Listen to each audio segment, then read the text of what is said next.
நம சிவாய. ஓம் நம சிவாய.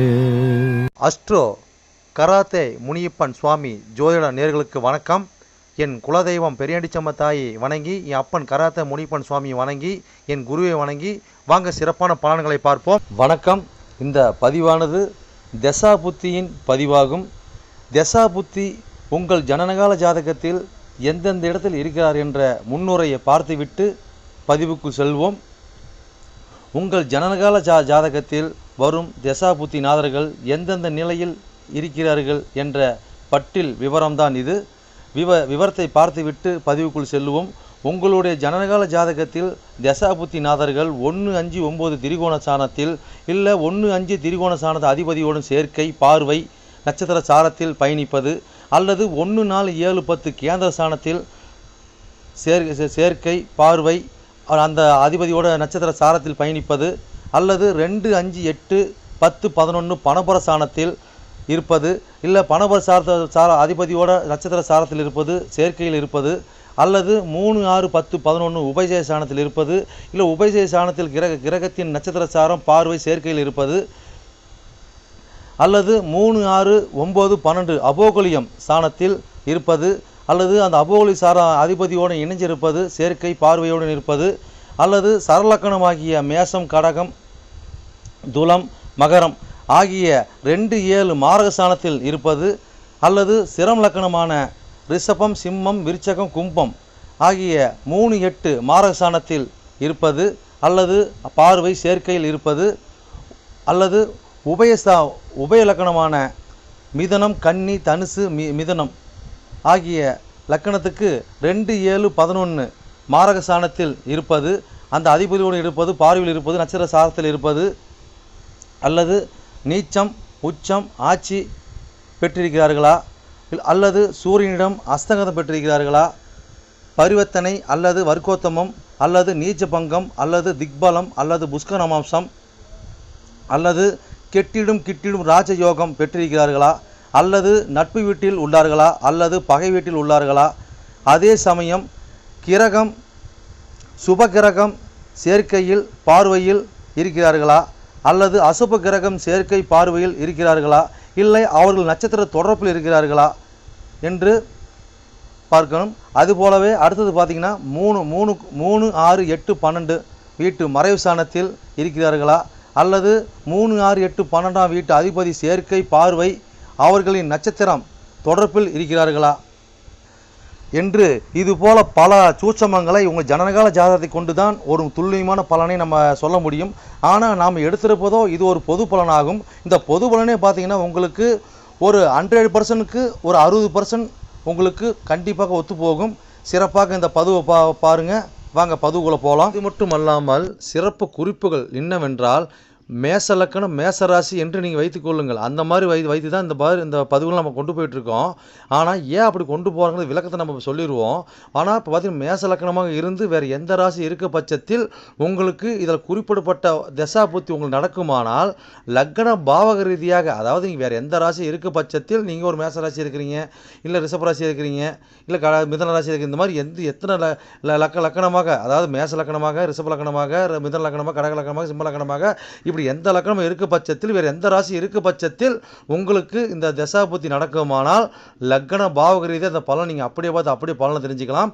அது மட்டும் அல்லாமல் இது பலன் பார்த்தீங்கன்னாக்கா அதாவது நட்சத்திர சாரத்தின் அடிப்படையாக கொண்டது தான் இந்த பதிவாகும். ஓகேங்களா? அப்போ நட்சத்திர சாரத்தை அடிப்படையாக கொண்டு தான் ஒவ்வொருத்தருக்கும் ஜனனகால ஜாதகத்தில் நம்ம பலனை பார்க்குறோம். அப்போ நட்சத்திர சாரத்தை அடிப்படையாக கொண்டு பாவக ரீதியாக கொண்டு தான் பார்த்து பலனை நம்ம மக்கள் கொடுத்துட்ருக்குறோம். அப்போ அந்த மாதிரி கொடுக்கும்போது பார்த்தீங்கன்னாக்கா இந்த பலன் என்னவா இருக்குன்னு கேட்டிங்கனாக்கா, அப்போ நட்சத்திர சாரத்தை அடிப்படையாக கொடுக்கும்போது பாவக ரீதியாக கொடுக்கும்போது பார்த்தீங்கன்னா அதாவது பொது பலன் ரீதியாக பார்க்கும்போது என்றென்றும் இது அழியாத பதிவாக இருக்கும் நான் நம்புகிறேன். ஓகேங்களா? அப்போ நீங்கள் எப்பயுமே இந்த பதிவுகள் எடுத்து பார்க்கும்போது பார்த்தீங்கன்னா எந்த ஒரு காலத்திலும் எடுத்து பார்க்கும்போது உங்களுக்கு பொதுவான பலனாக பார்க்கும்போது 100% உங்களுக்கு அப்படியே அந்த பலன் இருக்கும். ஓகேங்களா? மேற்கொண்டது மீதி பார்த்தீங்கன்னா உங்களுக்கு ஜனனகால ஜாதகத்தை கொண்டு எடுத்து பார்க்கும்போது பார்த்தீங்கன்னாக்கா எந்தெந்த இது அமைப்பில் எந்தெந்த வகையில் இருக்குது எந்தெந்த அமைப்பில் இருக்குதுன்னு பட்சத்தில் மீதி பலனை பார்ப்போம்.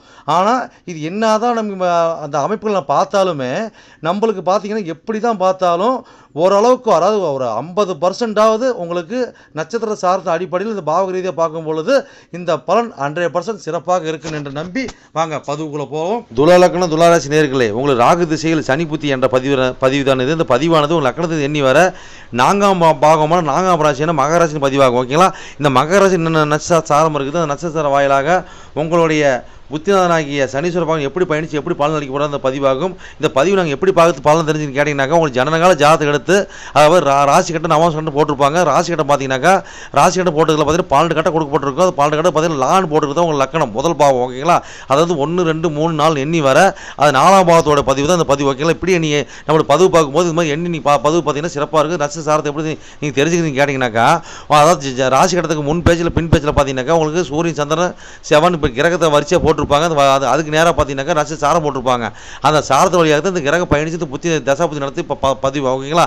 அதாவது ஒரு புரிதலோட விளக்கம். ஓகேங்களா? இது பயணிச்சு நீங்கள் புரிஞ்சு பாருங்க, பலன் சிறப்பாக உங்களுக்கு புரியும். ஓகேங்களா? அப்போ வந்து இந்த துலா லக்னம் துலா ராசிக்கு பதிவு நாங்கள் பார்க்கணும் கேட்டிங்கனாக்கா, துலா லக்னமாக இருந்து வேறு எந்த ராசி இருக்கும் பட்சத்தில் உங்களுக்கு ராகு திசையில் சனி புத்தி நடக்குமானால் லக்ன பாவக ரீதியாக இந்த பலன் நீங்கள் அப்படியே 100% நீங்கள் பலனை பார்த்து பலன் தெரிஞ்சுக்கலாம். ஓகேங்களா? அப்போ இது எத்தனை கோடி தசாபுத்தின்னு கேட்டிங்கன்னா, ராகு திசையில் உங்களுக்கு 4 கோடி 5 கோடி சனி புத்திங்க. ஓகேங்களா? அப்போ எத்தனை ஆண்டுகள் செயல்பாட்டில் இருக்குன்னு கேட்டிங்கனாக்கா, ராகு திசையானது 18 ஆண்டுகளும் செயல்பாட்டில் இருக்கும். ராகு திசை சனி புத்தி பார்த்தீங்கன்னாக்கா உங்களுக்கு 2 வருடமும் 10 மாதமும் 6 நாட்களும் செயல்பாட்டில் இருக்கும். ஓகேங்களா? இப்போ உங்கள் லக்னத்தை எண்ணி வர 4ஆம் பாகமும் 4ஆம் ராசி மக்களத்தை என்ன நட்சத்திரம்னு பார்த்துடலாம். ஓகேங்களா? அப்போ என்ன நட்சத்திரம் அங்கே இருக்குதுங்க, உத்திராடம் 2ஆம் மாதம் 3ஆம் மாதம் 4ஆம் மாதம் இருக்குது. திருவோணம் 1 2 3 4 பாதம் இருக்கும். அதுக்கு அடுத்தபடி பார்த்தீங்கன்னா அவிட்டம் 1ஆம் பாதம் 2ஆம் பாதம். ஓகேங்களா? மொத்தம் 9 பாதம் இருக்கும். அப்போ அதுக்கு அடுத்தபடி பார்த்தீங்கன்னாக்கா இப்போ உங்களுக்கு உத்திராடம் சாரத்தில் அதாவது பார்த்தீங்கன்னா இந்த லக்கணத்துக்கு பாதகாதிபதி இல்லைங்களா சூரியன். அப்போ அது வந்து உத்திராடங்கிறது பாதகாதிபதி சாரத்தில் உங்களுடைய புத்திநாதம் பார்த்தீங்கன்னா அந்த மகர ஆட்சி வீடு இல்லைங்களா. அப்போ பாதகா சாரத்தில் ஆட்சி பெற்று இப்போ புத்தி நடத்துறாரு. அப்போ இது என்ன பலன் கொடுப்பான்னு பார்ப்போம். இந்த மாதிரி காலகட்டங்கள் பார்த்தீங்கன்னாக்கா நம்ம தாயார் சொத்து இருக்குது, நம்ம தாயார் வீடு வாசல் இந்த மாதிரி இருக்குது அப்படின்னு பார்த்தீங்கன்னாக்கா இந்த மாதிரி காலகட்டங்களில் அதுக்கு பார்த்து மூத்த சகோதரர்கள் பங்குக்கு வருவாங்க. அவங்க வந்து உரிமை கொண்டாடுவாங்க. இந்த மாதிரி காலகட்டங்களில் நம்ம 2ஆம் திருமணம் பண்ணி 2ஆம் தாரம் இருந்ததுனாக்கா அது ஒரு பிரச்சனையாக இருக்கும். இந்த மாதிரி காலகட்டத்தில் வளர்ப்பு தந்தை நம்மளுக்கு ஒரு பிரச்சனையாக இருப்பாங்க. ஓகேங்களா? நண்பர் இந்த மாதிரி காலகட்டங்களில் நம்ம நண்பர்கள் வந்து சப்போர்ட்டிங்காக நம்ம ஆப்போசிட்டாக இருக்கக்கூடிய வாய்ப்பு ஏற்படுத்தி கொடுப்பாங்க.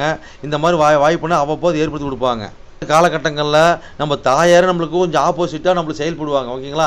அப்போ பார்த்தீங்கன்னாக்கா நம்மளுக்கு வீடு வண்டி வாகனம் அதே மாதிரி சுகபோகம் இதெல்லாம் பார்த்தீங்கன்னா இந்த சாரத்தை நடத்தும் போது பார்த்தீங்கன்னாக்கா நம்மளுக்கு ஃபேவரட்டாக இருக்குமான்னு கேட்டிங்கனாக்கா ஒரு ஃபேவரட்டாக இருக்கிறதோட வாய்ப்பு கம்மியாக தான் இருக்கும். ஓகேங்களா? சரிங்க, இன்னும் எவ்வளோ சொல்லிட்டு போகலாம், அடுத்த சாரத்துக்கு போகலாம். அடுத்து என்ன திருவோண சாரம் இருக்குது இல்லைங்களா. அப்போ திருவோணங்கிறது இந்த லக்னத்து 10 கோடி சாரம். ஓகேங்களா? அப்போ வந்து பார்த்தீங்கன்னாக்கா இதாவது என்ன சம்மந்தப்படுதுங்க, 4 டபுளாக சம்மந்தப்படுறாங்க. அப்போ அது மாதிரி பார்த்தீங்கன்னா 10 சம்மந்தப்படுறாங்க. அப்போ 4 சம்மந்தப்பட்டு 10 சம்மந்தப்பட்டு அது மேலே இதே 4 கோடின்னு பயணிக்கிறார். ஓகேங்களா? அப்போ இந்த மாதிரி காலத்தில் பார்த்தீங்கன்னா 10ஆம் இடத்தை பார்ப்பார். அப்போ இந்த மாதிரி காலகட்டங்களில் நம்மளுக்கு ஏதோ ஒரு பார்த்தீங்கன்னாக்கா நம்ம ஒரு பிளான் போடுவோம், தலங்கி போவோங்க. அப்போ சந்திரனோட சாரத்தில் சனி நிற்கிறார். அப்போ இது ஒரு பொண்ணு தோஷம் மாதிரிங்க. ஓகேங்களா? அப்போ வந்து பார்த்தீங்கன்னா ஏதோ ஒரு தடை தாமதம் ஏற்படுத்தி கொடுப்பாங்க. அப்போ இந்த தொழில் பண்ணாலும் சரி எது பண்ணாலும் சரி அந்த இடத்துல இயற்கை வளம் இருக்குங்க. ஓகேங்களா? அப்போ வந்து பார்த்தீங்கன்னாக்கா நம்ம எது பண்ணாலும் நம்ம காலகட்டங்களில் ஒரு அதாவது மோர் தானம், நீர் தானம், உணவு தானம் இப்படி கொடுக்கும்போது பார்த்தீங்கன்னாக்கா நம்ம ஒரு சிறப்பு அம்சம் கொடுக்கும். ஓகேங்களா? அப்போ இந்த மாதிரி காலகட்டங்களில் பார்த்தீங்கன்னாக்கா நம்ம இந்த மாதிரி காலகட்டம் ஒரு தாயார் பேரில் வீடு இருந்துன்னு வச்சுக்கோங்க, அது பங்குகளை நம்ம ஆளுங்களாம் வந்துடுவாங்க. அந்த மாதிரி காலகட்டங்களை ஏற்படுத்தி கொடுத்துருவாங்க. ஓகேங்களா? அப்போ இந்த மாதிரி தாயார் பேர் இருக்கிற அமைப்பு இருக்குது பார்த்தீங்கன்னாக்கா அது பிரச்சனை கூடியதாக இருக்கும். ஓகே, நம்மளுக்கு ஆப்போசிட்டாக மாறக்கூடிய வாய்ப்பு ஏற்படுத்தி கொடுப்பாங்க. ஒரு காலகட்டத்தில் பார்த்தீங்கன்னாக்கா நாம் ஒரு உயர்கல்வி படிப்போம், அதாவது பட்டப்படி கொடுத்த வாய்ப்பு ஏற்படுத்தி கொடுப்பாங்க. அதே மாதிரி பார்த்தீங்கன்னாக்கா தாய் வழி உறவு மொழி ஒரு உதவிகர கிடைக்கிறது பாயிண்ட் கிடைச்சாலும் பார்த்தீங்கன்னாக்கா அதில் சின்ன பாதிப்பு ஏற்படும், அதில் சின்ன பிரச்சனை கொடுப்பாங்க. ஓகேங்களா? அப்போ பார்த்தீங்கன்னா இந்த மாதிரி காலகட்டங்களில் தொழிலுக்கு உண்டான உத்தி நம்ம ஏற்படுத்துவோம், எப்படி தொழில் செய்யணும் அப்படின்போம். அப்படின்னா என்ன அர்த்தங்க, போன ஜென்மத்தில் விட்டக்கூட தொட்டக்கூட எதை இருந்தால் அதையே நம்ம தொழிலாக பண்ணுவோம். அதான் தொழில் இந்த முறை பார்த்தீங்கன்னாக்கா அது சேர்ந்து தொழிலை பண்ணுவோம், அதுக்கு உண்டான ஆளுங்க சந்திப்போம். ஓகேங்களா? அப்போ வந்து பார்த்தீங்கன்னா மேலே பார்த்தீங்கன்னா சின்ன சங்கடங்களையும் சின்ன இது பண்ணிகிட்டு இருப்போம். அப்போ அந்த மாதிரி சாதத்தை அந்த மாதிரி பார்த்தீங்கன்னாக்கா அப்போ சனி வந்து அந்த மாதிரி சாதத்துன்னு 10ஆம் இடத்தை பார்க்கும்போது பார்த்தீங்கன்னாக்கா என்னதான் தடை தாமதத்தை கொடுத்தாலும் ஒரு தோசை கொடுத்தாலும் தொழில் எதுவும் நடந்துகிட்டு இருக்குங்க. ஓகேங்களா? அதில் பெருசாக மோசம் பண்ண மாட்டாங்க. இப்போ ஒரு பட்டப்படிப்போ உயர்கல்வியோ ஒரு வண்டி வாகன பயணமோ சுகபோகமோ ஒரு தாமத்தை கொடுத்தாலும் அதிகம் மோசம் இருக்காதுங்க. அப்பப்போ சின்ன ஒரு கழிப்பு கடிக்கிற மாதிரி இருக்கும், அவ்வளோதான். சரி, இன்னும் எவ்வளோ சொல்லிட்டு அடுத்த சாரத்தை போகலாங்க. அடுத்து அவிட்ட சாரம் இருக்குது இல்லைங்களா. அப்போ அவிட்ட சாரம் பார்த்தீங்கன்னாக்கா 2 கோடி 7 கோடி சாரம் இல்லைங்களா. அப்போ 4ஆம் பாவம் சம்மந்தப்பட்டு 2 7 சம்மந்தப்பட்டு 4 டபுளாக சம்மந்தப்படுதுங்க. அப்போ இந்த மாதிரி காலகட்டங்களில் பார்த்தீங்கன்னாக்கா நம்மளுக்கு எதுக்கு எடுத்தாலும் பார்த்தீங்கன்னாக்கா வாக்குவாதங்கள் கோவங்கள் இந்த மாதிரி வருங்க. டக்குன்னு எடுத்து பேசி விடுவோம், அதாவது தகாத வார்த்தைகளை பேசக்கூடிய அமைப்பு வரும். அதே மாதிரி கணவன் மனைவிக்குள்ள கருத்து வேறுபாடுகள் வரும். ஓகேங்களா? இந்த மாதிரி பாயிண்ட் போல நம்ம கொடுக்கும்போது கண்டிப்பாக கட்டாயம் கொடுப்பாங்க. இந்த மாதிரி காலகட்டம் பார்த்தீங்கன்னாக்கா வாக்குவாதத்தால் பார்த்தீங்கன்னாக்கா 2ஆம் திருமணம் நடக்குதுன்னா பாயிண்ட் அப் இருக்குதுங்க. ஓகேங்களா? அவள் கூட்டாளிங்க பார்த்தாங்களா ஒன்றுக்கு மேற்பட்டவங்க பழைய ஆளுக்கு போய் புது ஆள் வருவாங்க. இந்த மாதிரி நம்மளோட வாய் பேச்சினால பார்த்தீங்கன்னாக்கா இத்தனை நம்ம மாற்றங்கள் ஏற்பட்டுருங்க. அதனால் நம்ம அதை பார்த்தீங்கன்னா எதுவுமே பார்த்து சுகாதாரமாக நிதானமாக நம்ம சிந்திச்சு பேசணுங்க. இந்த மாதிரி உங்களுடைய அவிட்ட சாரத்தில் இப்படி நடத்தும் போது பார்த்தீங்கன்னாக்கா நீங்கள் நிதானமாக பேசணுங்க. அப்போ யார்கிட்ட நிதானமாக பேசணும்? நம்ம கூட்டாளிங்கிட்டையும் கலசரத்திட்டையும் குடும்பத்தில் உள்ள அனைவர்கிட்டையும் நம்ம பார்த்து பேசணும். கொடுத்துல் வாங்கிறத பார்த்து பொறுமை நிதானம் இருக்கணும். அனைத்தையும் பார்த்து ஒவ்வொன்றும் செலெக்ஷன் பண்ணி பேசணுங்க. ஓகேங்களா? இன்னும் இந்த மாதிரி எவ்வளோ சொல்லிட்டு போகலாங்க. இப்போ பயணிச்சு பாருங்க, சிறப்புன்னு வாழ்வீங்க. சரி நேயர்களே, என்னோட பதிவை நீங்கள் சிறப்பாக கேட்டிருப்பீங்கன்னு மனதார நான் நம்புகிறேன். நீங்கள் கேட்டது வெறும் கோச்சார பலன் தான். உங்கள் ஜனனகால ஜாதகத்தை கொண்டு பார்க்கும்போது தான் எந்த கிரகம் எந்த சாரம் வாங்கியிருக்குது, எந்த கிரகம் எந்த பாவத்தை பார்க்குறாங்கன்னு சொல்லி துல்லியமான பலனை பார்க்க முடியும். நீங்கள் துல்லியமான பலன் நீங்கள் பார்க்கணுனாக்க என்னோட வாட்ஸ்அப் நம்பர் கீழே ஓடிட்டு இருக்குதுங்க. நீங்கள் வாட்ஸ்அப் நம்பர் மூலியமாக என்னோட ஜாதகத்தை நீங்கள் அனுப்பி நீங்கள் என் மூலியமாக துல்லியமான பலனை நீங்கள் அறிஞ்சிக்கலாம். அதே மாதிரி பார்த்தீங்கன்னாக்கா பல பேர் நான் நேரில் வந்து அணுகிறாங்க. அதுவும் பார்த்தீங்கன்னா நம்ம இருப்பிடம் பார்த்தீங்கன்னாக்கா நம்ம இருக்கிறது ஒரு ஆலயத்தில் இருக்கிறாங்க. சொந்தமாக ஆலயம் வச்சு நடத்திக்கிட்டு இருக்கிறோம். வீரசக்தி நாகம்மா திருக்கோயில்னு சொல்லி நடத்திட்டு மற்றும் கராத்தே மூலியம் சொல்லி நடத்திட்டு இருக்கிறோம். அதில் பார்த்தீங்கன்னா வீரசக்தி நாகம்மா திருக்கோயில் சேவை அறக்கட்டளை மூலியமாக நம்ம கோயில் இயங்கிட்டு வருதுங்க. எல்லாத்தையும் பார்த்தீங்கன்னா துல்லியமாக பர்ஃபெக்டாக நம்ம இருக்கு எல்லாமே இருக்கும். எந்த ஒரு தோஷம், எந்த ஒரு காரியம், எந்த ஒரு பரிகாரம்னா நம்ம ஒரு கஷ்டமும் நம்ம கேட்டு தான் வந்து அவங்களோட காரியத்தை முன்னெடுத்து செய்யறாங்க. அந்த நம்பிக்கைகரமாக நம்மளோட பலன் இருக்கிறதுனால தான் இந்த மாதிரி கஷ்டம் நம்மகிட்ட அணுகி நம்ம சிறப்பு பலன் அடைஞ்சிட்டு இருக்கிறாங்க. இது போல ஒவ்வொருத்தரும் பலன் அடைகிறது எங்களோட ஆசை. அது மட்டும் இல்லாம பாத்தீங்கன்னாக்கா எங்க கோயிலுக்கு லீடர்ஷிப்னு பாத்தீங்கன்னாக்கா எங்களுடைய கிருஷ்ணசுவாமிங்க வாக்கு சித்தர் பாத்தீங்கன்னாக்கா கிருஷ்ணசாமி, அது சோழி பிரசன்னம் கல்லு கூடு சொல்லுவாங்க இல்லைங்களா, அது சிறப்பான முறையில சிறப்பா பாப்பாருங்க. நேர்முகமா பாக்குறாங்க, ஆன்லைன் மூலமா பாக்குறாங்க. நீங்க யாரு என்னன்னு தெரியாது, உங்களோட ஃபுல் டீட்ல அப்படி சொல்லுவாருங்க. ஓகேங்களா? உங்களோட டீட்ல சொல்லி உங்க பேரை சொல்லி சோழி போட்டாருன்னா சிறப்பான முறையில சிறப்பா உங்களுக்கு சோழி பிரசனம் பார்த்து அருமையா சொல்லுவாருங்க. அதே மாதிரி பாத்தீங்கன்னா அது மூலியமா நீங்க இதுல பார்த்து நீங்க அணுகி அது மூலியமா தெய்வ அருள்வாக்குங்க அது. ஓகேங்களா? அது மூலியமா நீங்க சிறப்பான பலன் நீங்க அடையலாங்க. எந்த ஒரு காரியமா இருந்தாலும் எந்த ஒரு விஷயங்களா இருந்தாலும் துல்லியமான பலன் துல்லியமா இருக்குங்க. சொல்றது அப்படியே நடக்கும், சிறப்பா இருக்குங்க. சரி நேயர்களே, உங்களிடமிருந்து விடைபெறுவது எஸ். Balu Jayavel, MA astro. நன்றி, வணக்கம்.